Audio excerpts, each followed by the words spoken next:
Hey YouTubers, this is Richie B from wafflefree.com. Thanks for joining us. Today I want to talk about Huawei and that roller coaster ride, that big fight between essentially Trump and China, where Huawei is being used as a pawn in a game of chess. So let's cast our minds back to December last year, where Huawei's chief financial officer was arrested at the request of the US whilst transiting between two flights. She also happens to be the CEO of Huawei's daughter. So let's look at what's been going on here. So after arrest, there's just been lots of backwards and forwards, a lot of finger pointing and a lot of bolstering between China and the US. Now, let's get cut straight to the point here. Trump is just using this as a pawn in his game. He's trying to make a point to China to say, look, we've got plenty of power as well.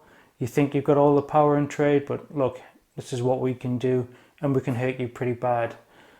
So since then, obviously, for a couple of months, this has been going on backwards and forwards, where a lot of finger pointing, a lot of politics involved, and that kind of brings us up to around May time, where around about 15th of May, I think it was mid-May, Trump announced to the world that banned.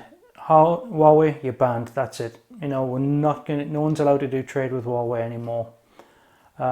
He wants to make a point to China and to the world, and that's how he's done it. So fair enough. I understand where the guy's coming from. He wants a slice of that action. He wants more of that trade back in America. But then I'm confused because a week later he gives Huawei a kind of temporary reprieve, where they were allowed a 90-day stay of execution for existing customers. And what that meant was that for the existing customers, they were allowed to still trade with them for 90 days, but the ban still applied to new customers. They weren't allowed to deal with anyone new. So that was a bit of a strange turn of events after this kind of blanket ban he did on the 15th. So let's jump forward now to kind of mid-May, a few weeks later, I think May 23rd.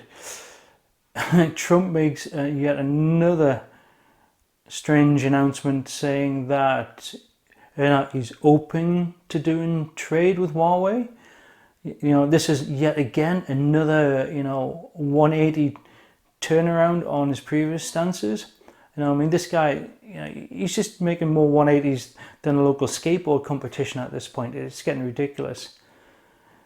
So after that, throughout the rest of May and into June, there's a lot more kind of to and fro with China and the US. Huawei is threatening lawsuits against the US government. Huawei is also saying it's going to launch its own brand, its own OS to compete against this. So this goes backwards and forwards, and this goes on for pretty much most of June. And then we get to the end of June and Trump's at it again, just confusing the world even more, because he then announces, there's going to be a partial lift of the ban again. So everyone's like, what the hell is going on here, Trump? What are you playing at? So that was the end of June, and as we're kind of coming end of June, start of July, just last week, we had yet another press announcement where Trump does his biggest 180, where he announces, everyone's happy, we can play nicely with Huawei now, and the world's wondering what the hell is going on. Why the sudden change of heart? this is the company he said is really dangerous and that we shouldn't trade with them. Suddenly, oh, yeah, they're fine, we can trade with them again. So, you know, if you look at what happened a couple of days before that announcement, it turns out that a lot of the big players from Silicon Valley, like Intel, Qualcomm, I think Dell and a few other big players were there. They all kind of paid Trump a visit. You know, they sat down with him, and I think they pretty much said, look, do you realize how much money we're losing here? We're losing a ton of money. You know, I don't think you realize that, you know, we sell all these goods to Huawei, you know, and it's costing us a fortune.